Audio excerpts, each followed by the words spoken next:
He killed 21 enemy soldiers in under 60 seconds. He was 19 years old. The official report called it impossible. 3 officers witnessed it and none could explain how he survived. But survival wasn't what shocked them. What shocked them was the silence afterward. Audie Murphy stood in that clearing surrounded by bodies and smoke, and when his commanding officer asked him what happened, he couldn't answer. His hands were still shaking. The morphine syringe he'd used on himself dangled from his collar. And in his pocket was a letter from his mother he'd written the night before, telling her he'd be home soon. He had no idea that letter would stay in his pocket for 3 more years, that what he did in those 60 seconds would follow him for the rest of his life, and that the words he'd write in his memoir would haunt veterans for decades. This is the story of how 1 minute of violence created a lifetime of questions, how heroism and trauma became impossible to separate, and why the man who saved an entire company couldn't save himself. January 26, 1945. The Colmar Pocket in eastern France. Snow covers everything. The cold bites through every layer of clothing, and Murphy's company has been fighting for 11 straight days. They're exhausted. They're depleted. They've lost half their men to frostbite and German machine gun fire. Murphy is a staff sergeant now, barely old enough to drink legally back home, but he's already earned 2 silver stars. The men follow him because he moves forward when everyone else wants to dig in. The village of Holzwehr sits ahead through the trees. Intelligence reports say it's lightly defended. Intelligence is wrong. Murphy's company pushes forward through the snow, and that's when the first mortars hit. The ground erupts. Trees splinter. Men drop. Murphy sees his best friend take shrapnel to the chest and go down without a sound. The company scatters for cover, but there isn't any. They're caught in open ground between the forest and the village, and German machine guns open up from 3 directions. His lieutenant is screaming into the radio for support. Tank destroyers are coming, he says. Hold position. 2 M10 tank destroyers arrive. They position themselves at the edge of the clearing, and for a moment Murphy thinks they might have a chance. Then a German shell hits the lead destroyer. The explosion is massive. The crew bails out, 3 men running through the snow, and Murphy watches them get cut down by machine gun fire before they make it 10 yards. The second destroyer reverses, but its track catches and it lurches to a stop. The crew abandons it too. Now Murphy's company is alone, and the Germans are advancing. This is where most men would retreat. Murphy sees his men pulling away, scrambling for the tree line, and he knows if they run now they'll be slaughtered in the open. So he does something nobody expects. He runs forward. Not backward toward safety. Forward toward the burning tank destroyer. He climbs onto the back deck. The machine gun mount is still intact, a .50 caliber Browning with a full ammunition box. The metal is hot from the fire inside the vehicle. Murphy can feel the heat through his gloves. Smoke pours from the hatches. The tank could explode at any second. He doesn't think about that. He swings the .50 caliber around and opens fire. The sound is deafening. .50 caliber rounds punch through trees, through snow, through anything in their way. Murphy sees German soldiers dropping, sees them scattering for cover, and he keeps firing. He's completely exposed on top of the burning tank, a perfect target, and German rifles and machine guns all turn toward him. Bullets spark off the metal around him. 1 round hits his leg. He barely notices. Another grazes his shoulder. He adjusts his aim and keeps shooting. The smell of cordite and his own blood mix with the smoke from the fire below him. What happens next takes less than 60 seconds. Murphy stops thinking. His training takes over. Years of hunting squirrels and rabbits in Texas with his father's old rifle, learning to shoot before he learned to read. Every shot precise. Every burst calculated. He's not spraying bullets. He's picking targets. A German squad trying to flank left. 3 men moving through a ditch. A machine gun crew setting up behind a wall. He sees them, aims, fires. Sees the next target, aims, fires. His mind goes quiet. There's no fear. No pain. Just the next target and the next trigger pull. The Germans keep coming. Murphy's ammunition belt is running low. His leg is bleeding through his pants. The fire inside the tank is spreading. He can feel the heat on his back now, intense enough to singe his uniform.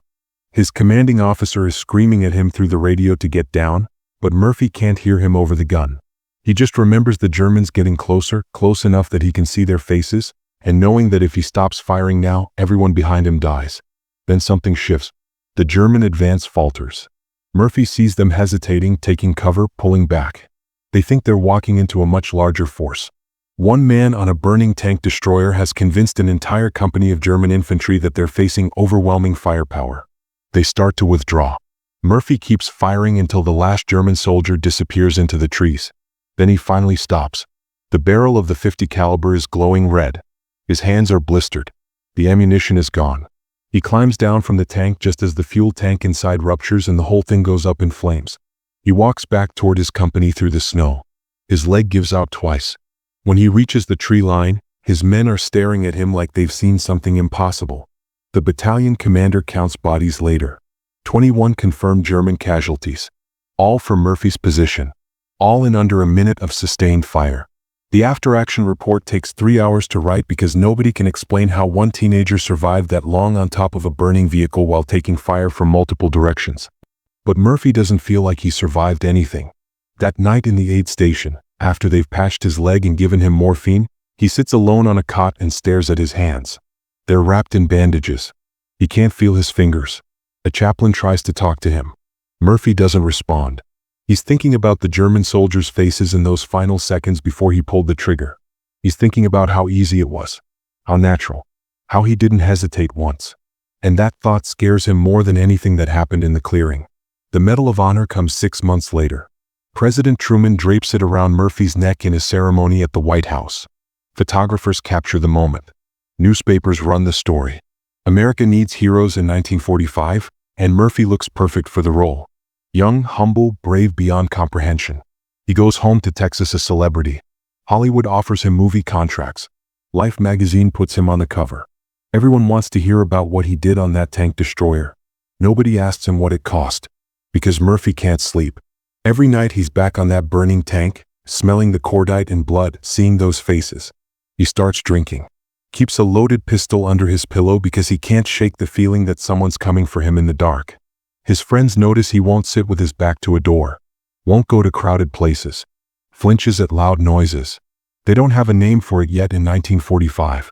Post-traumatic stress disorder won't enter the medical lexicon for another 30 years. So Murphy just thinks he's broken. He writes a memoir in 1949 called To Hell and Back. It becomes a bestseller. He turns it into a movie in 1955 and plays himself on screen. There's a scene where he climbs onto the tank destroyer and fights off the Germans, and Murphy has to do 17 takes because he keeps freezing up. The director thinks it's nerves. Murphy knows it's something else. He's standing on a fake tank on a Hollywood soundstage surrounded by actors firing blank rounds, and his hands won't stop shaking. The gap between the hero everyone sees and the man he knows himself to be is that wide. The army studies his actions for decades afterward. The 60-second firefight becomes required material at West Point. Tactical analysts debate how he maintained accuracy under stress. The consensus is that Murphy represents the absolute peak of combat performance, the theoretical limit of what a human being can do in battle. But none of the studies mention what happens after. None of them track the nightmares or the failed marriages or the pills he takes to quiet his mind. The military loves what Murphy did on that tank destroyer. They're less interested in what it did to him. He dies in a plane crash in 1971, 45 years old. By then he's been advocating for better treatment of veterans with what they're finally starting to call PTSD. He testifies before Congress. He talks openly about his own struggles. Other veterans start coming forward with their own stories. The conversation begins to shift. Maybe heroism and trauma aren't opposites. Maybe they're the same thing viewed from different angles. Maybe the men who do the impossible in war pay for it in ways the medals can't measure. Murphy's story never finished. It just stopped when the plane went down. And the question he spent his whole life trying to answer stayed unanswered. What do you owe a country that asks you to do the impossible, then expects you to be okay afterward? Murphy never found out. But his story changed how America thought about combat and its consequences. Slowly. Too late for him. But maybe in time for others. And he wasn't the only one. What happened to the men who stormed Omaha Beach and lived? How did they carry those 6 hours for the next 50 years?